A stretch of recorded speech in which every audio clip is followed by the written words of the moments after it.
Well, hello everyone, and welcome to this second session of the 11th Annual Refugee Law Initiative seminar series, run in partnership this year with the Platform on Disaster Displacement, PDD. Today's seminar addresses the theme of data and knowledge on human mobility in the context of natural hazards. And as RLI Director, I'm really delighted to introduce the moderator for today's session, Atle Solberg, the head of the PDD Secretariat. Over to you, Atle. Thank you very much, David, and good morning, good afternoon, good evening to everyone.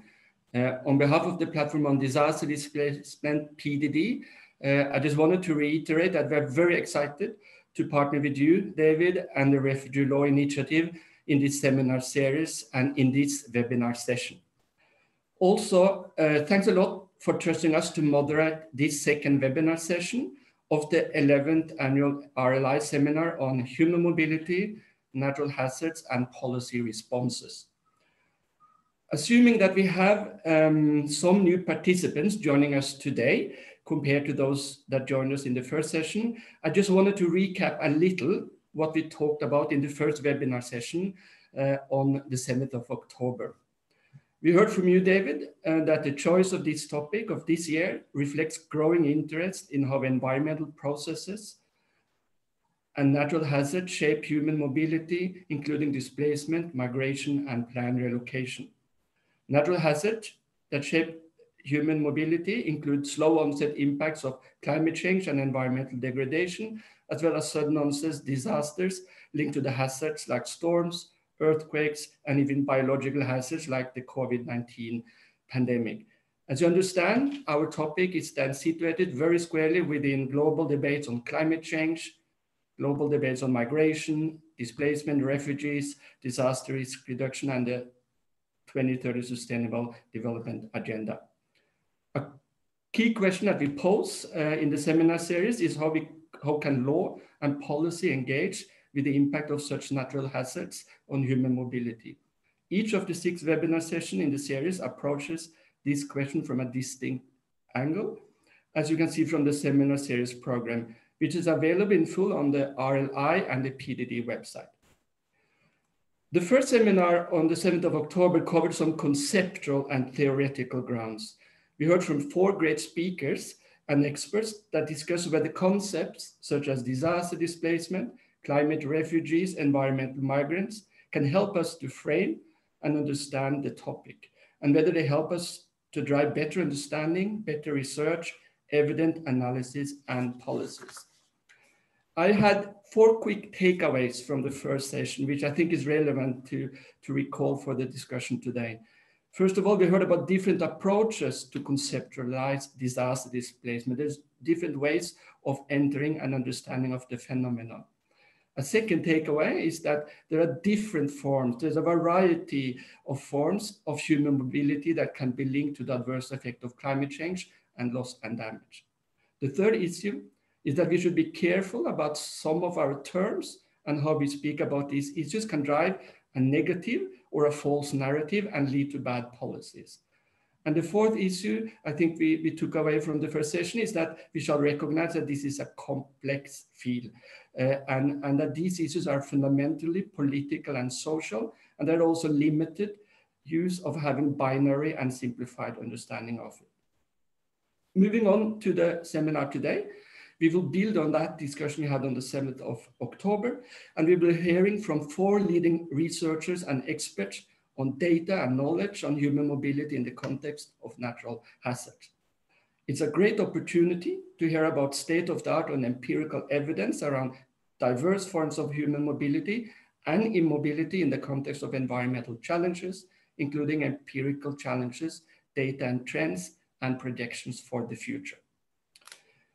Each speaker today will have about 8 to 10 minutes to present, and we will be quite tough on time management. Given the tight time frame, I will also only briefly introduce each speaker, but their full biographies can be seen online following the link that appears now in that you bring up on the side of your screen. During the presentation, I would like to ask you that you post your questions by typing them into the chat box. I will then select a few questions that we will then put to the presenters after they have presented. Finally, I would like all participants to keep your microphones on mute and your videos off unless you are speaking as a presenter. Please also note that we will be recording this session, the podcast of which will be available next week on the RLI and PDD website. So without much further ado, I would like to introduce our first speaker, Mr. Justin Ginnetti, who is currently an independent consultant. Justin, you have the floor, please. Thank you very much, David and Atle, and good afternoon, good morning, good evening to all of you here. It's a really pleasure to be with you and to see so many familiar faces. Many of you may know me from my previous capacity as the former head of data and analysis at IDMC, but today I'll be speaking in my own personal capacity, though I will be drawing upon much of the work done at IDMC, the Internal Displacement Monitoring Center. Arfin, if we can go to the next slide, please. Thank you. Okay, great, thanks. I think one of the first things that we want to bear in mind when we think about displacement as a result of natural hazards is that since about 2008, when this phenomenon began to be systematically monitored around the world, disasters have forced more people to flee their homes than by conflict, almost 3 times as many per year on average, totaling about 288 million disaster displacements since 2008.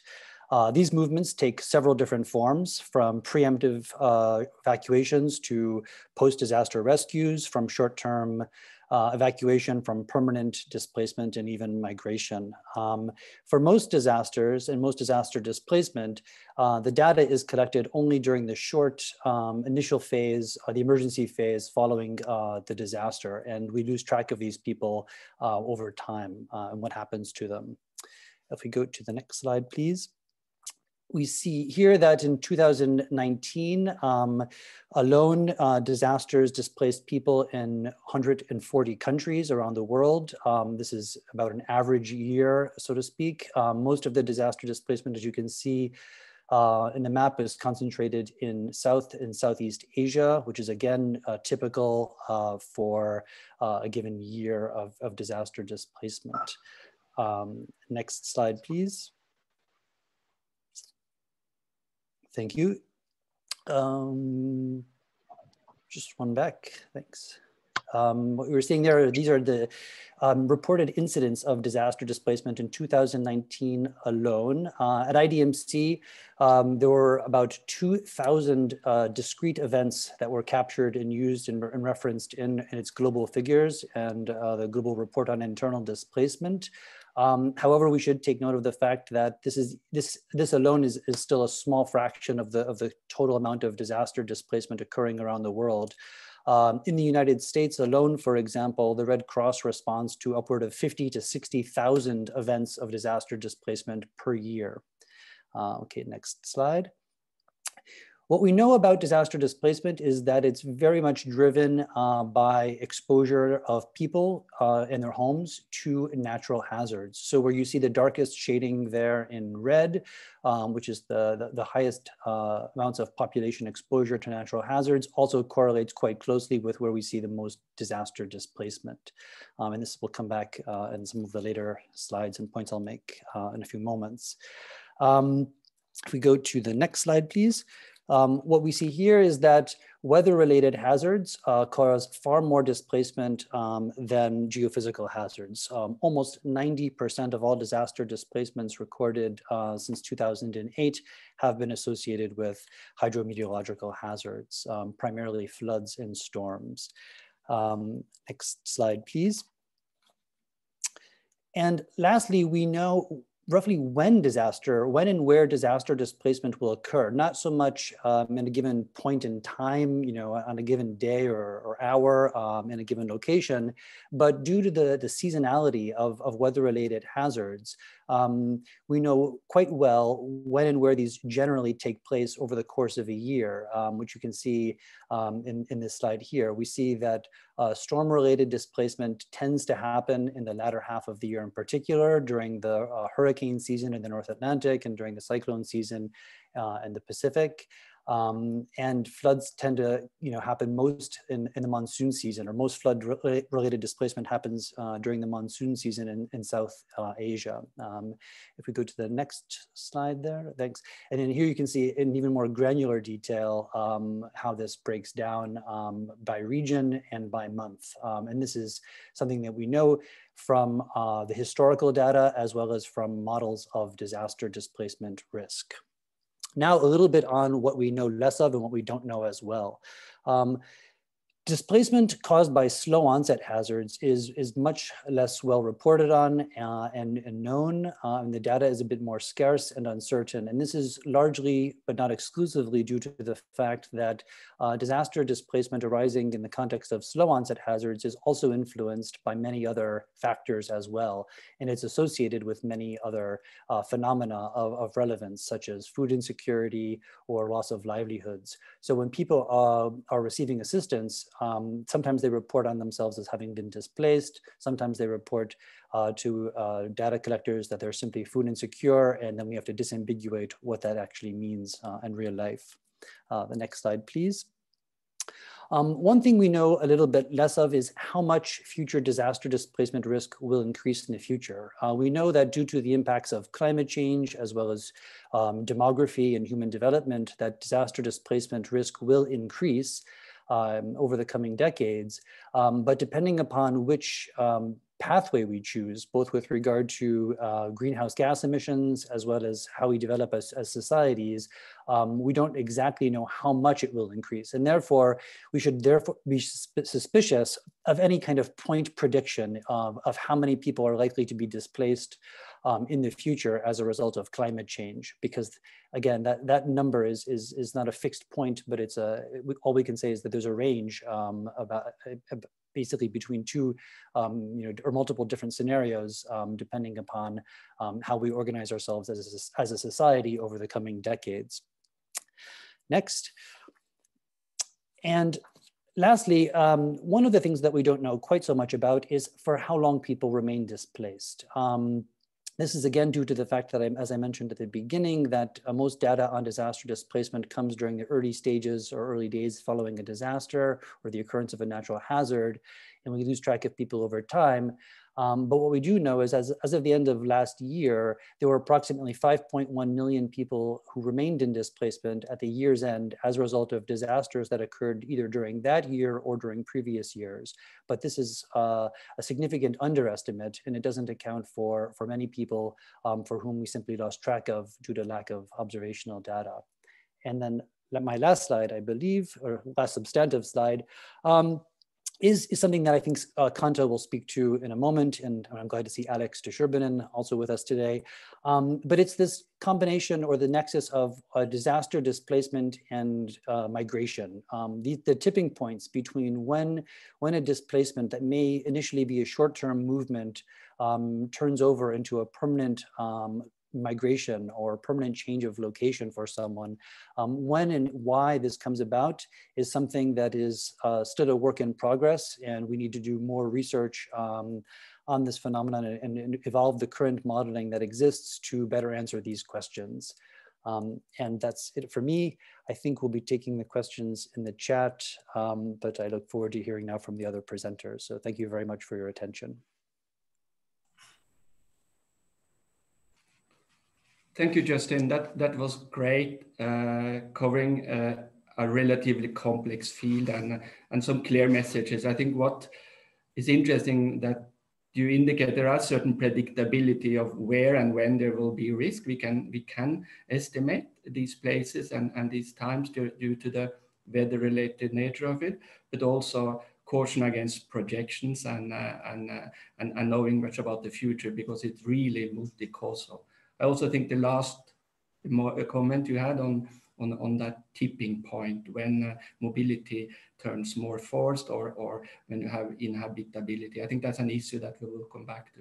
So that was great, and thank you so much for keeping the time. You will have an opportunity to come back and answer questions when the other speakers have spoken. So thank you, Justin.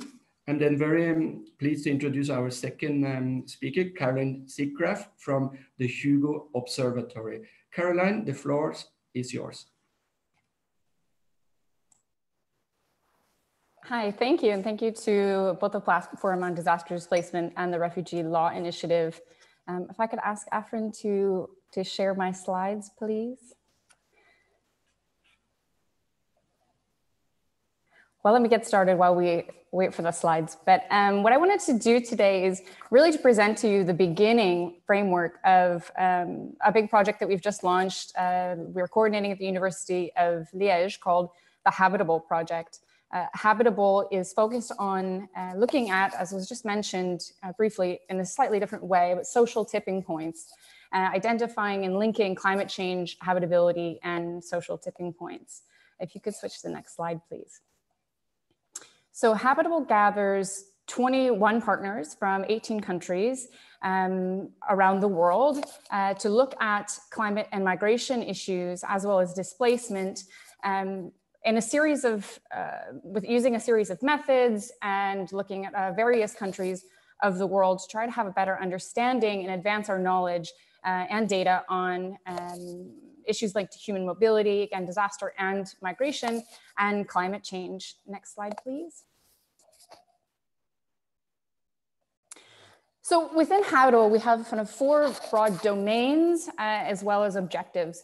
So the first thing that we want to look at is causality. So trying to understand, of course, why migration happens, why displacement happens, and the kind of multi-causality of that, of course. So that's something we know well from evidence that it's never just climate change, it's never just environmental factors. It tends to be some sort of mix of social, political, economic, environmental, and demographic factors that lead to migration. So that's our first broad domain that we're looking at, and we specifically have looked at are looking at social tipping points within that domain. But we're also trying to understand more than just causality, right? We want to look beyond causality to some of the issues that Justin's raised, for example, temporal and geographical scales of movement, and also adaptation. So this is a rising discourse that's emerged probably over the past 10 years. So I'm not sure if we can call it emerging anymore, but that migration is not just the failure to adapt. Migration is also an adaptation strategy in itself, but it's one of many available to some households and families and individuals, but not necessarily to all. So we also want to look at adaptation strategies and migration amongst adaptation, but also the impacts of movement on people's adaptive capacities, and also feeding back into causality, how movement of some people can encourage, facilitate migration for others, or enable immobility. And the third objective that I think we're particularly proud of as well is that we're really trying to take a gender and social inequity approach to this. So we're not kind of putting gender to the side or ticking that box, but rather really mainstreaming it into our research and trying to understand social inequity and gender. And that part will be led by, I believe, our colleagues on the line, this SEI from Bangkok and Sarah Vigil. And then lastly, again, because all of these things are connected, is policy. Trying to come up with policy recommendations, but also co-producing scenarios in the future with policymakers and with key stakeholders, so that this isn't something that we plan to just hand off in year 2024 and say, this is what you should do, but rather work with policymakers to better understand their challenges, to better understand how they react to certain situations, what their abilities are, and where we might further assist them to make sure we're having comprehensive policy approaches. Next slide, please. So driving our data collection, again, across a series of methods, from longitudinal surveys, different kinds of modeling, qualitative techniques, focus groups, scenario building, fuzzy cognitive mapping, which is kind of a semi-quantitative technique. These are kind of the key concepts that we're looking at. So one, of course, is habitability. And we call it habitable because we're not very creative, perhaps. But We want to understand habitability from a different way that's been commonly spoken of. So a lot of times we hear that migration happens or will happen, or displacement will happen because land becomes uninhabitable, that there will be sea level rise or heat stress to such a point that it's physically uninhabitable space for people, and that leads to movement. However, we take it from a kind of a different starting point, that habitability is much more than a physical determination. So movement is not just a signifier that land or places become uninhabitable, it's also social determination. So it's also about livelihoods, for example. One of the main connections between climate change and particularly slow onset events is the impacts on livelihoods. And so that economic component, but also many other factors again. So seeing this multi-causality means that you also have to approach the idea of habitability, not just from a physical standpoint and looking at climate parameters, but seeing it as a social space and a social system. And so we use habitability to approach socio-ecological systems. We see again, for example, something like migration as adaptation as amongst a series of adaptation strategies, and not everyone will employ them. Everyone has the same adaptation options available. And so we look at these coupled socio-ecological systems. So not just a climate system, but trying to see everything as it takes place in a broader system in which migration systems connect different socio-ecological systems, for example, between a place of origin and a destination, but also migration systems or subsystems within a broader socio-ecological system. And this, we believe, helps us to steer away as well from more deterministic approaches. So where we say that, for example, one place will be uninhabitable physically, and therefore migration happens, or a place is vulnerable to climate change, therefore we can just count all of those people as future displaced people. We see that this is quite linear, and what we know from all the evidence is that actually the relationship is quite nonlinear. And so this is something that's been mentioned in passing, but immobility, right? So it's not just that people leave, not everyone leaves, not, of course, everyone is vulnerable in the same ways from one household to another or from one individual to another. But we have to see some of these non-linearities not as outliers, but actually as integral to our understandings of the climate and mobility relationship and nexus. So again, relating to our perception or our perspective that habitability is a social determination as much as it is a physical one, we're trying to identify social tipping points. So social tipping points, we're going to have work that's led by colleagues, I believe, are also in the College University of Exeter.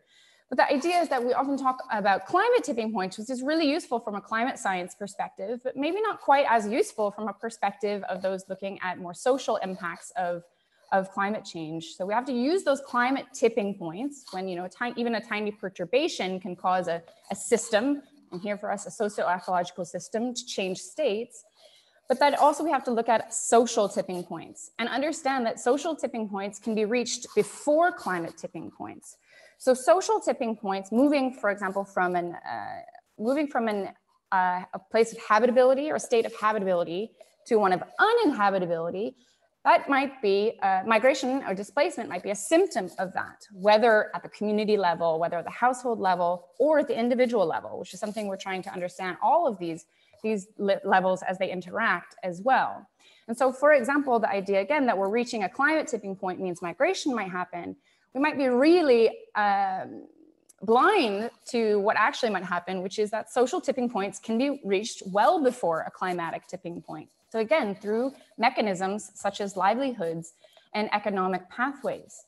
So we're trying to identify these social tipping points, again, for at different scales at which migration or displacement occurs, and try to understand that not from the perspective of the external observer, again, from externally observed climate data alone, but from the perspective of populations. So again, we're using longitudinal surveys and as well as in-depth qualitative techniques to try to identify these social tipping points. And again, looking from a perceptions focus. So perceptions for us of the local populations or affected populations are extremely vital to all of this work. So we have an entire kind of work package that's dedicated to that. And so looking at people, how they perceive risk.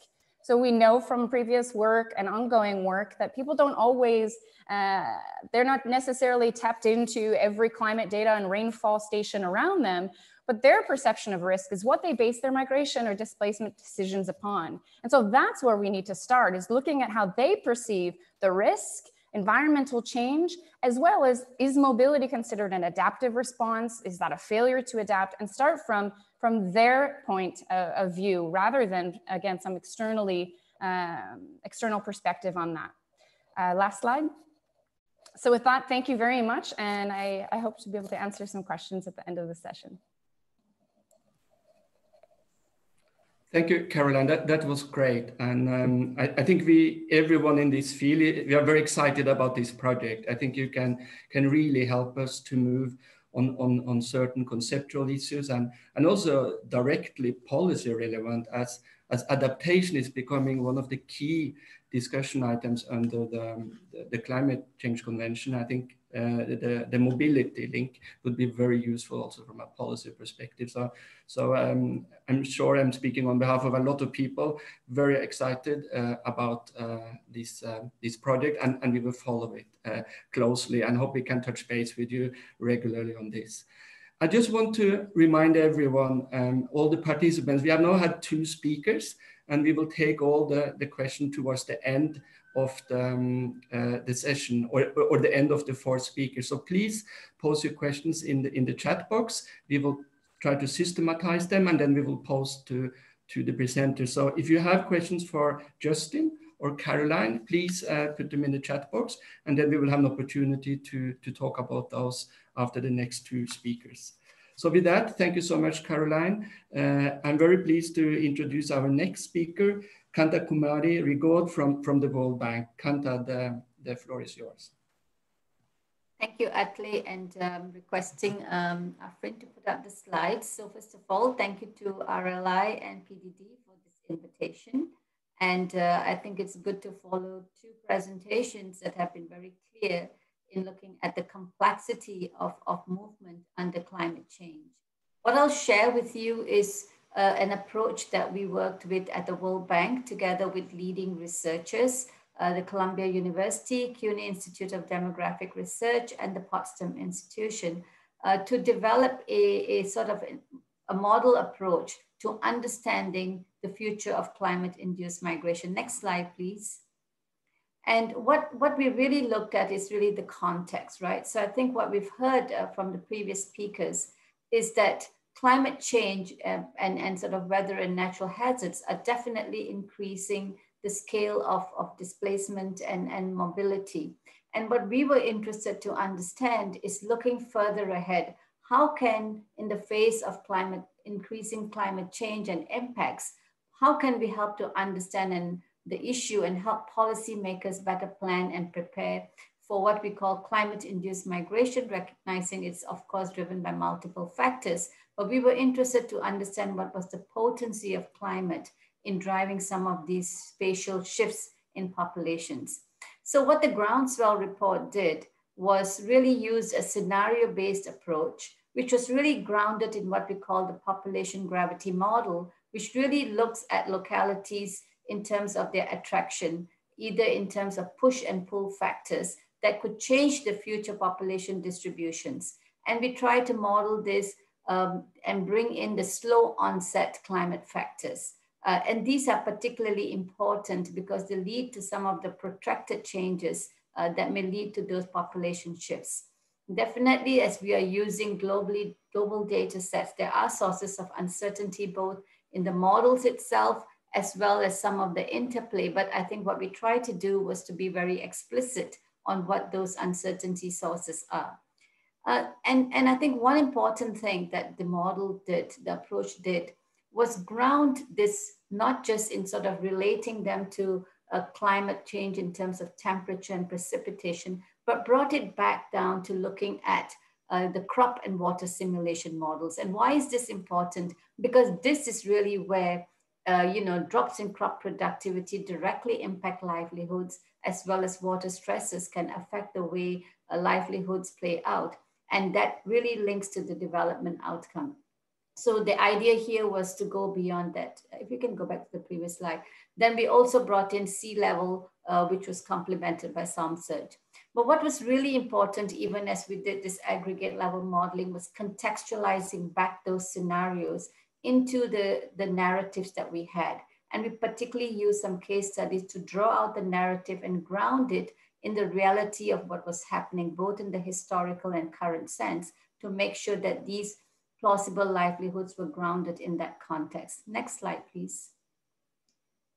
So in the scenario-based approach, we drew, as I said, on globally available data sets so that they were coherent and could be compared across. But we started up with what we call the pessimistic reference scenario, which assumes continued high emissions and an unequal development pathway. And to this, if you can just press the slides, just keep pressing 3 or 4 times, Afrin. What we did is brought in the data sets, and this was modeled at the level of a grid cell of 14 kilometers. And what we did here was look at a scenario that didn't have any of these climate factors built in, and then we wanted with the climate to draw out what was the climate and no impact, no climate impact, so that we could see the shifts in spatial population distribution. Next click, please.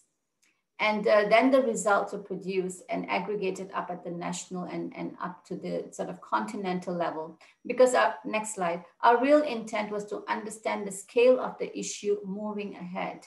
And the idea here is really to understand that, you know, we know that climate is changing, we know the impacts of it are increasing, and we can see those displacements and mobility, but how do we understand it going further? So we found that at least for the 3 regions that we studied, the scale was in the tune of 143 million under the worst case scenario. And these are plausible scenarios, they're not cast in stone, but they do also show that the alternative, inclusive and climate friendly scenarios, which when you bring in the adaptation and inclusive development, will really allow that, that kind of adverse impact to be moderated or modulated.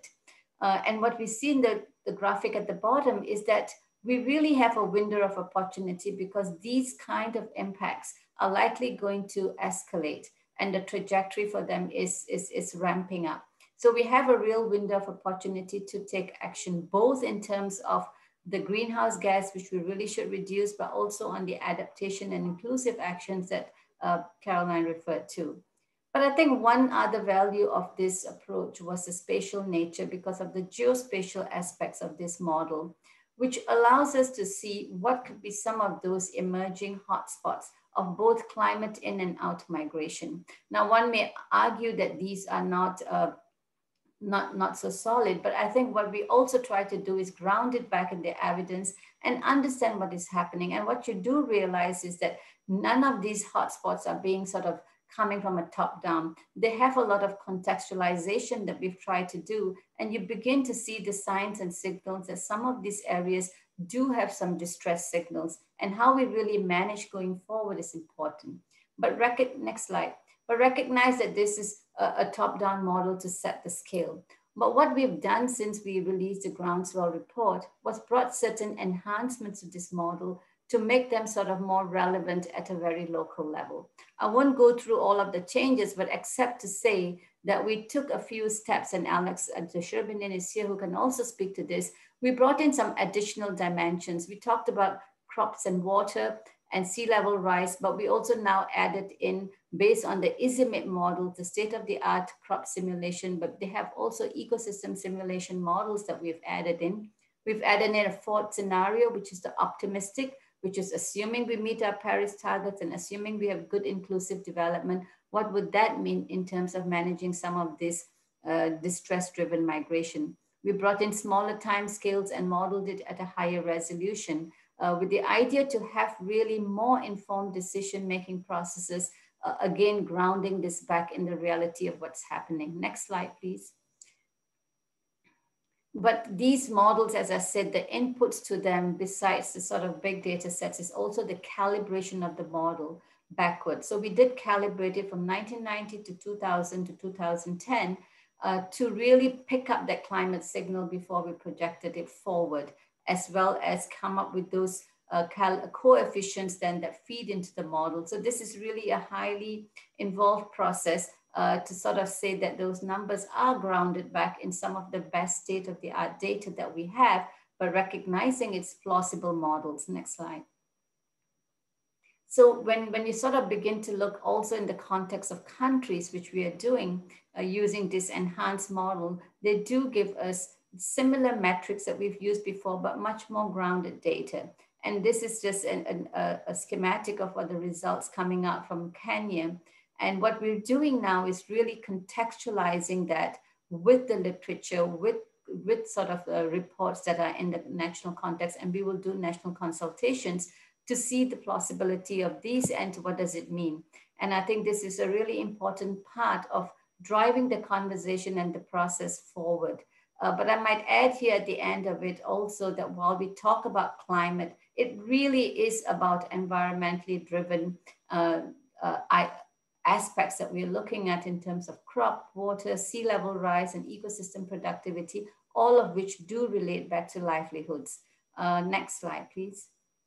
So what are the final takeaways? I think from the sort of even the data that we have that presented by Justin, we know that natural hazards are beginning to sort of shape and push some of this displacements. And we know from the fact that we are locked into climate that the potency of this will increase. And we know that likelihood that it would ramp up unless we take certain action.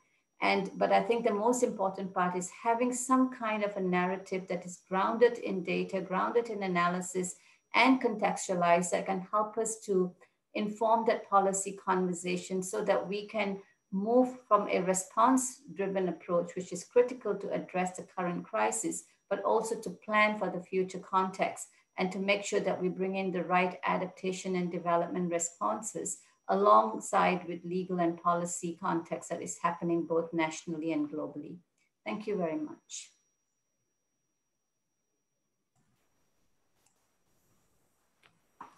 Kanta, thank you very much. That was great. And I also think this is cutting edge work you're doing. And it's very interesting to see how the Groundswell report is now moving also towards more granular and national based analysis. I think that will be extremely useful for policymaker and everyone as we go ahead.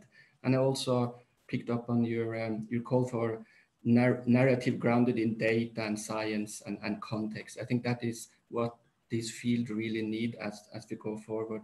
So that was great. Thank you so much. I also would like to remind everyone if there are questions for Kanta, you have the chat box to post those questions. Unless I'm mistaken, Susie and Afrin, I do not see any questions yet. So I also encourage you, before we let the last speaker come forward, that do you have questions for Justin or for Caroline or Kanta? Please post them in the chat box. We will have a round of question and discussion after the last speaker. So I invite everyone to put their questions. Thank you so much, Kanta. It's now my pleasure to introduce Luiza de Moura Pallone from the South American Network for Environmental Migration. Luiza, you have the floor. Thank you very much. Hi, everyone. And I would like to thank you for the opportunity of joining today's seminar. And Afrin, if you could move to the next slide. Thank you. So one of the main discussions around the topic of environmental migration is the issue of generating evidence. In other words, to be able to measure how many people are moving in relation to changes in the environment. There are many initiatives attempting to gather existing data on disasters, for example, to provide an estimation of how many people have been displaced by disasters in a specific period. In the case of Brazil, most of these estimations are based on the data available in the official integrated disaster information system, which since 2012 has been the official channel for public authorities in states and municipalities to report the occurrence of a disaster and its impact on the area affected. So myself and my colleagues at RESAMA, we decided to dig into this system to investigate how the data collection is structured, and most importantly, to what extent it is actually possible to identify displacement in this data.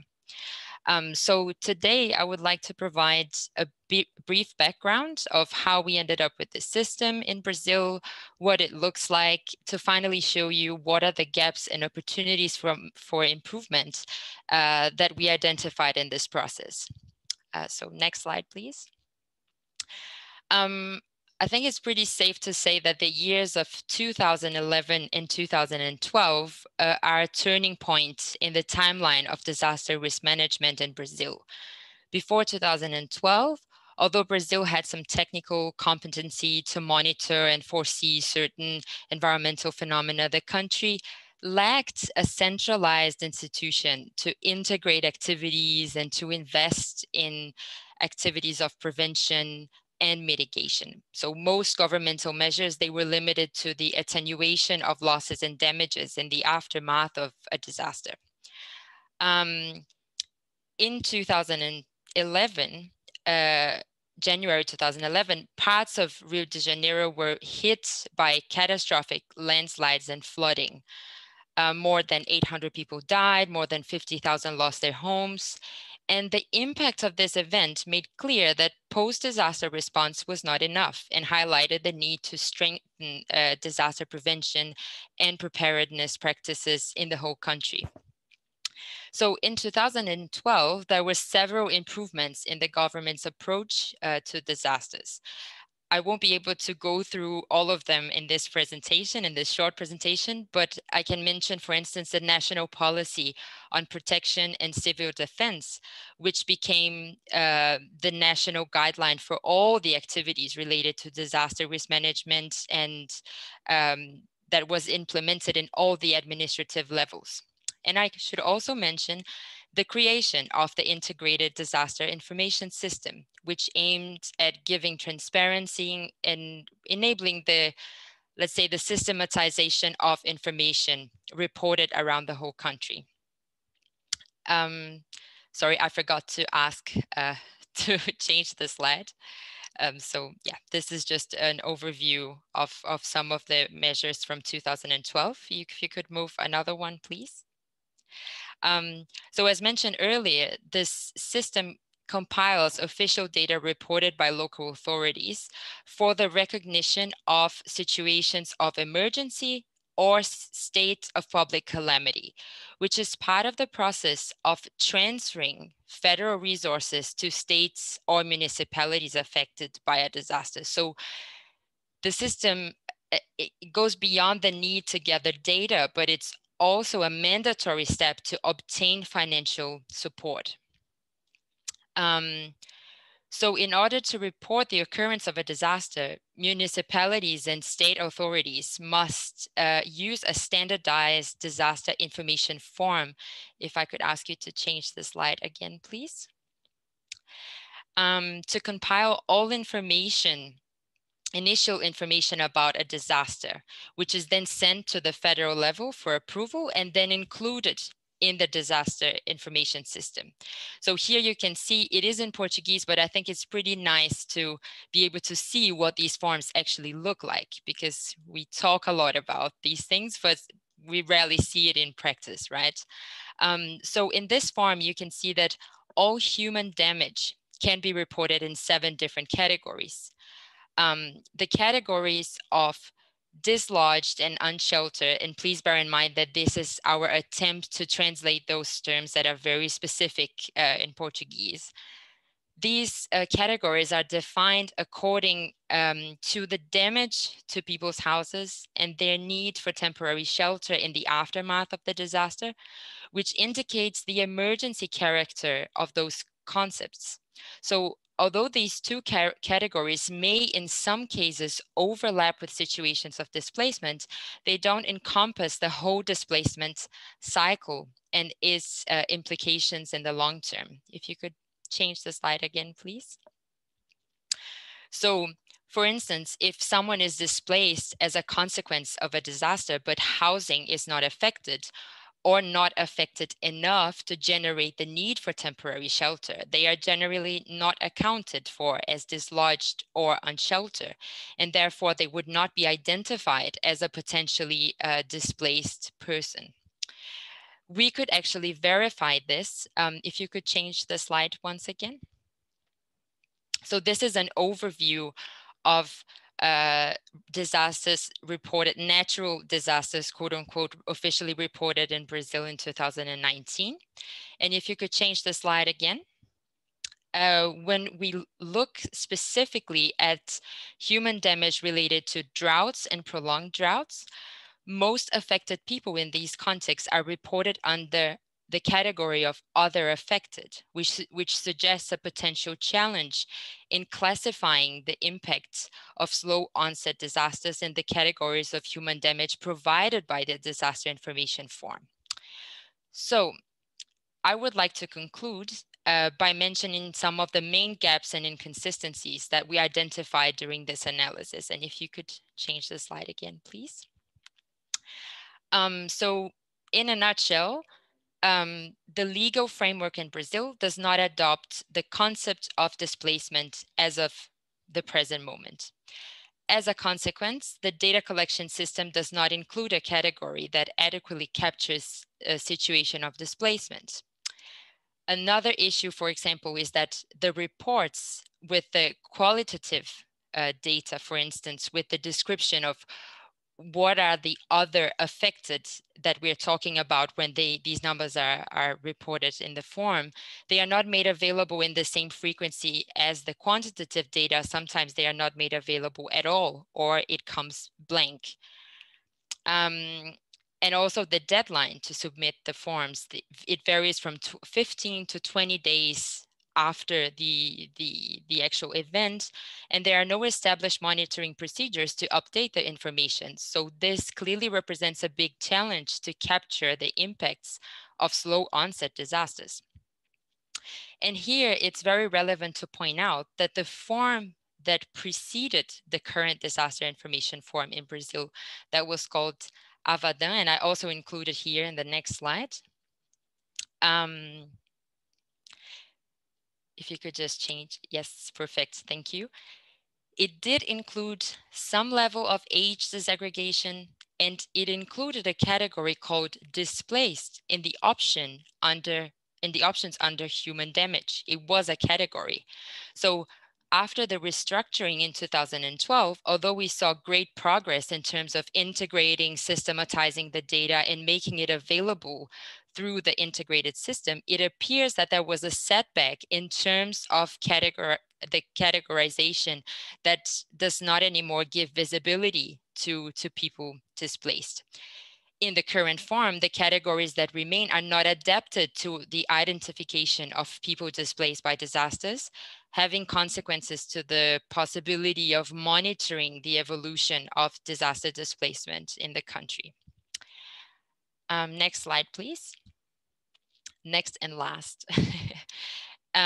But of course, we also see many opportunities for improvements in this in order to optimize this system that is already in place.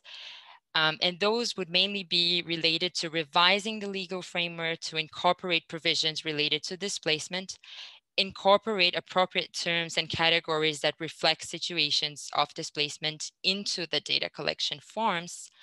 But of course, this cannot come just on the paper. It cannot just be on the form as a new category, but it also requires capacity building efforts with local authorities regarding the methodology, what each category means, what's the criteria, the concepts in order to improve the data accuracy, and the development of methodologies that consider different timescales and the impacts of slow onset hazards as well, which would include investing in some monitoring capacity.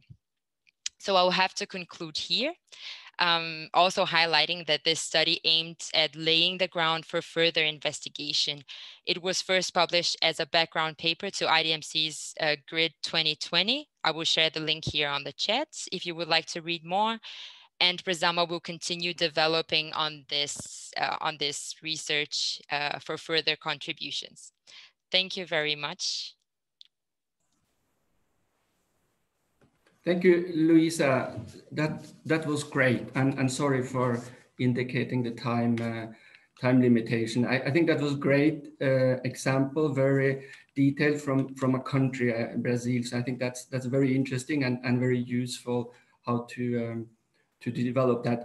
One question that you may want to ponder, which I was asking myself, is how does it look like more at the South American scene? Do you do research in other countries? So how does Brazil compare to other countries and their capacity? But that's maybe something you may want to answer when we go into the question rounds. So this brings this panel to a close. And we have had a few questions already been posted in the chat box. And maybe just to get started, and for me also to get a sense of what's there. Justin, you had a question directly from Paula Sisongna from the University of Buenos Aires. And it was about how IDMC collect information when countries doesn't have an internal displacement population database on hazard cases. So maybe before we systematize some of the questions that we have had, maybe you want to go first, Justin, on that, and let's evacuate that one first. Sure, thanks very much, Atle, and thanks for the great question, Paula. I'll try to answer this in a fairly general way because it applies not just to Argentina. So the vast majority of countries do not maintain databases of disaster displacement or internal displacement of any form, actually. There are a few notable exceptions, but most don't. And most, beyond that, making things even more difficult is that something that Atle mentioned at the top of the webinar is that from one country to another, from one region to another, there are different definitions and standards. This is something that Luiza was just talking about in the Brazil context. So producing a harmonized data set for a given country, for a region, and for the entire world is a massive challenge. And that's what IDMC spends quite a lot of time working on throughout the year, led by Sylvain Poncer, who's actually on the line with us today. So the way that this is done in the Argentina context, as is seen in the link I just shared a few minutes ago, is by triangulating data from multiple sources. So there was some data published by IFRC, as you might guess, specifically related to things like evacuation and the emergency phase of a disaster. But this is also then triangulated with additional kinds of information around housing damage and destruction and things of that nature, so that we don't end up having to rely on one source or one type of data to answer a question about how is disaster displacement evolving over the course of a given event over time.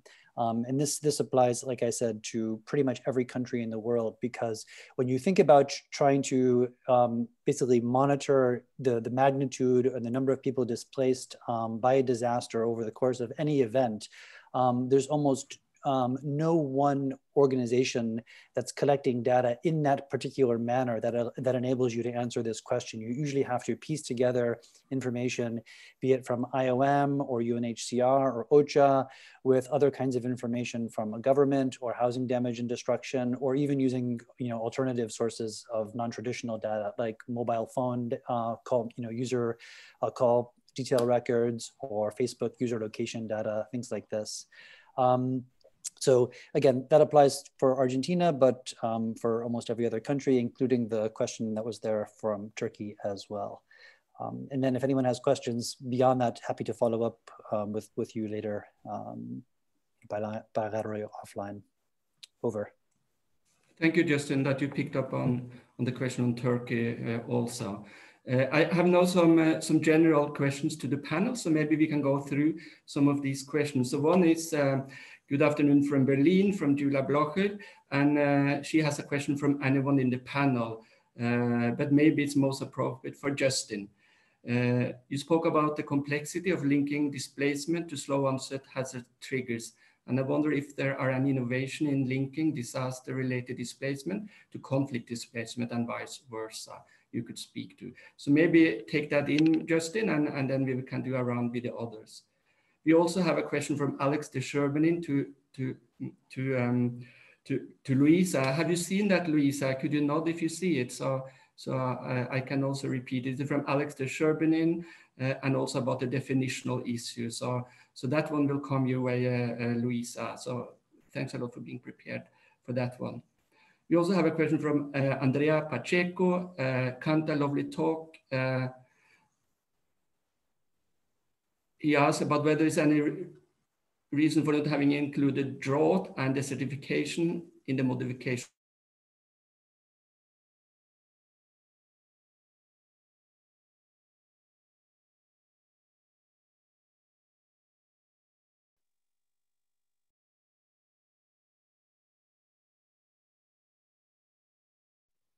We don't hear Atle, right, David?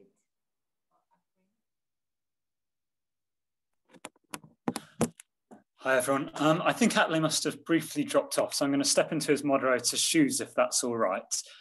You will have seen that there's quite a number of questions coming up in the chat box. Some of them are on definitional issues and others are more punctual in relation to the data that you've presented.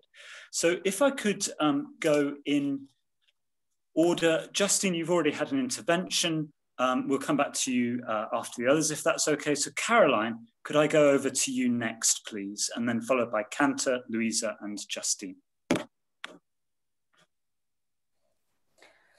Hi, so scanning through the chat box, I think that I'll take one of the more general questions, which was, I believe from you, David, about the implications for policy and the key data gaps that would speak to policy. So I already started, I think, touching on this in my intervention, but I think that there are a couple key gaps that really have big implications for policy. And again, not just because policy responds to things, but also because policy feeds back into these systems, right? Policy shapes when people can go, whether that's through stringent migration policies, whether that's through adaptation interventions. But if we see this as a system, you see policy as part of a system, not as a response to a system where it doesn't have any impact on what happens. Of course it does. So one of the things that I would say is, again, focusing on perceptions, linking to these social tipping points, because if you're preparing for migration based on a physical or climatic tipping point and saying, well, when this happens, then we're going to react and we're going to prepare for this climatic tipping point, you're not maybe prepared for then these social tipping points being reached beforehand. So you might have migration, but you're not ready for it because you're waiting for 2050 when the tick, tick, boom climate happens, apparently.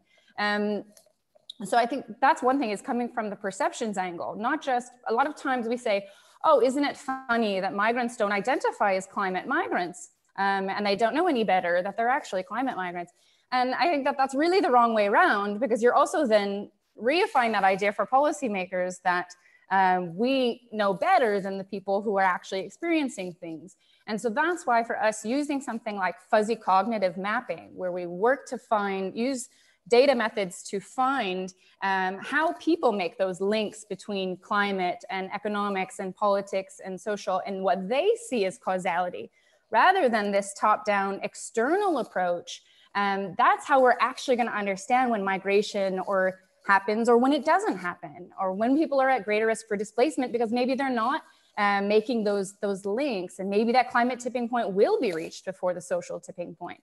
So I think those are things that are really going to help policy be more responsive to actually what's being happened, and more responsive to this kind of human based or people-centered approach to this nexus, and again, more, I think, again, evidence-based policy, as has been mentioned. Excellent. Many thanks, Caroline, for starting off with one of the big questions, which is always nice to start off with. I know that there are a number of other big questions and smaller ones there in the chat. If I can go next to Kanta, would you like to take your pick of the questions and respond to some of those, please? Yeah, sure. Thank you, David. Let me touch first on a specific question, and then I want to come back to a more general point. I think there was a question from on drought and whether we in the Groundswell model looked at the issue of drought. We did in a way, because we looked at water stress and sort of prolonged water stress, which really then captures the aspect related to drought. So I think that's in terms of the model. We also have, in the recent enhancements, brought in within the modeling the conflict data sets, in the sense that we put that in as one of the factors after it's not modeled, but it's a layered of information where areas of conflict, obviously in the context of the gravity model, tend not to be the ones that attract people, less so in urban areas than rural areas, and we can talk about that. But I also want to step back a little bit. I think, you know, on sort of why we need this kind of data and evidence-based approach to understand what is happening now, and why we also need to understand what is going to possibly unfold. And this really goes back a little bit, I mean, to the whole notion when we talk about social, it's also talking about people, and it's talking about poverty, it's talking about development. We know that the poor are disproportionately impacted. We know that they are probably the most entrapped and can't move. And then there are others who move from distress to higher risk. And I think the idea here is, how can we bring this information to interface with policymakers so that they begin to put in place two kinds of strategies. One is how we respond to the crisis right now, but how we begin to have more proactive and anticipatory strategies that bring the issue of migration into the larger planning processes and the policy processes. And I think the legal side of migration is extremely important on the protection side, which sometimes the internally displaced are not covered for. But I just like to sort of think that we are looking at it in a multi-causal way. We have to look at it from the continuum of why people are moving, but it's really about, to some extent, their needs and their welfare. But let me stop there, David. I just wanted to make that comment.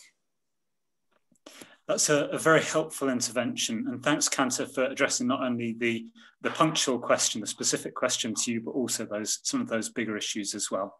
Luiza, would you like to come in on some of the questions that have been posed? Yes, sure. I guess I'll comment on the question raised by Alex. I think when we're talking about the categories, is definitely a very sensitive issue. Of course, we are not supposed to get stuck on the discussion of categories and then not move forward, of course, but it is a very important step. And when you're talking about the category of homeless, this, for instance, in the Brazilian case, it's a very, it generates some misunderstanding. When you translate the categories that are used, in the 7 categories that I mentioned, if you try to translate that, it might give homeless as one of the possible translations. But in Brazil, that is a very specific issue that encompasses a lot of other realities, and is not necessarily what is the context of that they are trying to represent on that specific data set, on that specific report. So that's why we try to come up with different translations that are not homeless, to not overlap. But it is an issue, especially, and that's what we try to highlight with the whole slow onset events, because if you are looking at the household numbers and the households that were affected, if it's a drought, for example, that's not going to give you an accurate estimation or an accurate prediction if we are basing ourselves on the damage to the housing, for example, or if the person was needed temporary shelter and as such. So I think that's why we highlight a change in the methodology to encompass also the different timelines and the different dynamics of the various events. Great, many thanks, Luiza. And thanks also for the question from Alex, which usefully trailed that big picture question about, we may be counting, but before we start counting, we have to know what it is we're counting, the kind of definitional and conceptual issues or challenges sometimes that underlie that. So really nice to have that input from you, Luiza, on the point. Justin, can I come back to you? I know that there are a couple of extra questions that have popped up in the chat box, some of them aimed at you, and you're also, again, very welcome to come in on some of the bigger issues, if you like, the cross-cutting issues that have been raised in the chat box and by your fellow panelists. So Justin, the floor is yours. Okay, thanks very much, David. Yeah, I'll try to touch on them all. So first, to Julia Blocher's question from Berlin about innovations on linking disaster and conflict-related displacement. I think in a way, this actually goes to one of Caroline's points from a little while ago, which is about really taking a human-centric approach to understanding mobility. And I think what this kind of gets at as well is this tension between anyone who's trying to really understand this and to project risk or model future displacement risk at scale, is how to accommodate the complexity of how this manifests in a particular space and time, with at the same time a competing demand for global projections or even regional projections. It's really difficult to marry these competing agendas or competing questions, but that is one of the very exciting things about the Habitable project, is that it represents an approach to doing just that. There are different ways of doing this, of course, that do allow one to combine a kind of a top-down modeling approach with kind of a more granular, nuanced, multi-causal, fuzzy logic style understanding of human motivation and risk perceptions, et cetera, using, again, non-traditional sources of data, as well as survey data, and supercomputers, which is now required to kind of crunch the volume of data needed to do this. To answer Nikki's question, hello Nikki, about the use of emergency applications and emergency data. There is one good example of how this was done recently. I think it was in July or August, where OCHA and IFRC in Bangladesh modeled flood levels associated with forecast rainfall, and then used that to trigger a payout from the UN's SURF to respond to the flooding and flood-related displacement and flood-affected communities in a more timely and targeted manner than it had otherwise been the case. So that's one example off the top of my head. Emily asked a question about people who are displaced from one location to another high-risk location. This is something that happens, I think, all too often and is not as well documented as we would like it to be. I personally witnessed this doing field research in the southern Philippines, where I saw people who were displaced by floods being relocated, quote unquote, permanently onto very unstable landslide-prone hillsides. But you hear about the same thing happening, but mostly in a more anecdotal manner when people are displaced, particularly within or to urban and peri-urban areas, often into informal settlements, which are often located almost by definition in hazard-prone areas. Kearney asked a question about longitudinal studies, particularly I think related to Dorian. I think she'll be lucky to know that John Marazita, who's on this webinar with us, actually has done field research on Dorian in the Caribbean. So I think I would encourage her to follow up with him. He did a background paper for IDMC's, or a paper for IDMC last year. And I think there is more longitudinal studies that are needed. I mean, there can never be enough, in fact. I mean, I think this is, like it or not, a still emerging field, as it were. And I think knowing in advance how to apply this information for whether it's climate change adaptation planning or disaster risk reduction planning in advance of doing the research, kind of really properly framing the questions is a critical component of it. And then lastly, just to respond to your kind of more general question, David, I do want to come back to something that both Caroline and Kanta touched on too, about how this is going to unfold and what are we really up to here.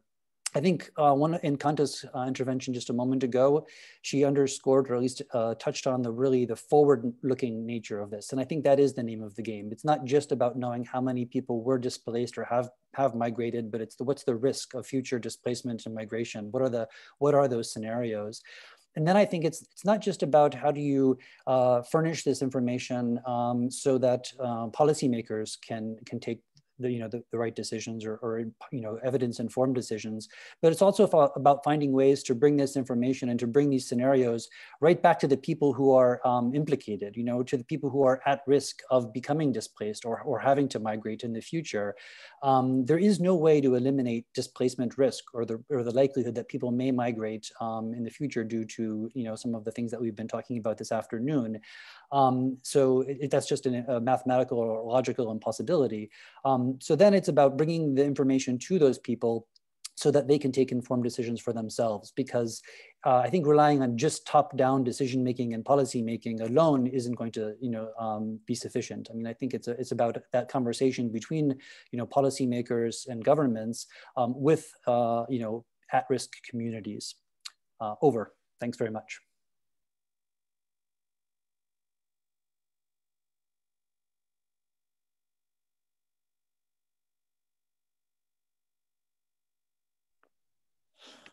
Atle, are you back? Yes. I don't think we can hear you. Do you want to, is your mic on? Possibly not. Okay, I was going to suggest that after quite a rich round of interventions, which touched on a number of the questions which had been raised, that we just have one last... David, I'm sorry. You're here. Yes. You're here, okay. Over to you in that case, Atle, if you want to tie things up. Yes, thank you so much, David. I'm awfully sorry. That was the second time my computer froze today. I should have taken that as a signal. I just want to say thank you so much to all the panelists. I just want to let you have an opportunity for a last round, maybe 1 minute from each one of you. If that's of interest, it's optional, but maybe we can go backwards. So we start with Luiza and then Kanta, Caroline, and Justin. In case you want to say something just before we wrap up, maybe a big ask from your side, something around how are we doing, what could really make your work easier and better. So Luiza, if you want to say a few words before we wrap up. Can you hear me? Yes. Okay, perfect. Kind of froze from my side. No, I think it was a very interesting discussion. I don't have anything specific to add, but thank you very much for the invitation and for the opportunity to be here. It's always nice to share ideas and to see how everybody's working with data and with knowledge in this topic. And we can always learn from each other and collaborate to share our findings and work better every time. Thank you very much. Thank you, Luiza. Kanta, final words from you. Thank you, Atle. And maybe just a couple of reflections. But the first, I think, is really ultimately, I think the conversation is about the most vulnerable on the ground, right? Who are really being impacted by climate and who are obviously forced into sort of stress-driven mobility patterns. Never can have a causality just to climate, but obviously it's a composite of factors being exacerbated by climate. And I think how we address this in the context of those communities is extremely important. And I think that's where I'd like to think that, we need to come together as actors and players. And I think what I'm really heartened by in the last few years is really the work that the humanitarian community and UNHCR and IOM and the World Bank are really coming together to conceive more progressive ways of looking at this issue from an end to end, so that we really have those kind of durable solutions that are not siloed within our own groups and not really serving the purpose of those communities who are most impacted. And then the second is for us to also collectively be prepared for what is unfolding. Unfortunately, I think we're stuck into a certain amount of this kind of distress-driven migration, and how we bring together the top-down, bottom-up approaches, as well as different kinds of data sets, right? Whether it's case studies, whether it's systems approach, whether it's modeling, but to really ultimately use that to understand the context better so that we can both address these communities' needs in the present, but really plan and prepare for a future that I think if we don't act and plan early enough, we will be in a continued state of crisis. So I think these conversations and learning and sharing are extremely important. And I'm always heartened to see new ideas and new ways of looking at this and to build the bridges amongst ourselves. Thank you. Thank you, Kanta. That was encouraging to hear that we are progressing. That's always good to hear. So Caroline, a few final words from you. Yes, I mean, final words sounds so grim, but I think I want to echo what's already being said. And I think that when we talk about data knowledge specifically on disaster displacement or mobility more generally, there is no silver bullet, right? There's no silver bullet policy solution. There's also no silver bullet data solution. So that's why it's great to have people looking at all different angles. And I think that's reflected in this discussion, all of the different questions that we can look at, all of the different data methods we can use, modeling at the global level, at the regional level, at the local level, qualitative methods, all of that. It's a bit like climate change itself as well. There is no one thing we need to do. We need to find the right combination of methods and approaches and different organizations working together to make sure that we have that picture at least better or more clear than it is now. And so I think, we have to keep, bridging these, different organizations, different actors, academic, international organizations, development groups, etc., but using all of those tools to the best whole picture that we can. Thank you. Super. Justin. Thanks. I'll be super brief because I think you've all heard quite enough from me. I just want to kind of pick up on Caroline's last point there, because I think it's a good one. I mean, I think, the knowledge and the data will always continue to improve as this field grows and matures. But we can't let this get in the way of taking actions and acting when we can, and at least having the conversations when we can. Because I think often enough the data is good enough, but then the good decisions don't get made. I'm from the US originally, and the data and the information on the risks of disaster displacement there have been available for decades, but they haven't been acted on in the most kind of evidence-based policy making, just not to pick on the US, but just to give one example of this. So I think we can't let the lack of perfect data or perfect models get in the way of having the conversations about what we actually what are the scenarios that we would like to envisage for ourselves as communities from taking place. Thanks very much. And really just a thanks to the fellow panelists for really great presentations. I learned a lot from you all today. Thank you. And ending on that note, I also would like to thank all of you. I think we are in good hands. People like you doing data knowledge, I think we are in good hands, and we will really progress if with this capacity. I also want to thank my colleagues at RLI and PDD for this event, and really the pleasure we have had to have this event, very much building on the first one we had in October. And I also would like to thank all the participants for great questions. There's a very strong community out there that we can work on. With that, I also would like to remind everyone that we have a third webinar session coming up on 9th of December. And that's about global policy debates, mobility and natural hazards. So that's also a relevant discussion from what we have had today. There is quite a lot happening now around data knowledge and attempts to strengthen coordination, but also to strengthen the work going forward.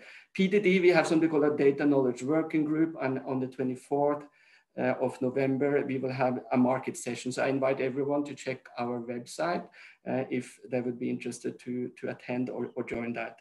And also to remind everyone that Internal Displacement Monitoring Center are also establishing a series of dialogues and expert forum on disaster displacement data and internal displacement data. And they have the first dialogue on the 8th of December. So you may want to check out the website of IDMC. And with that, I would like to thank everyone for their attention and for their input and participation. From the organizers, thank you so much. And I wish you all a nice morning, afternoon, or evening. Thank you so much.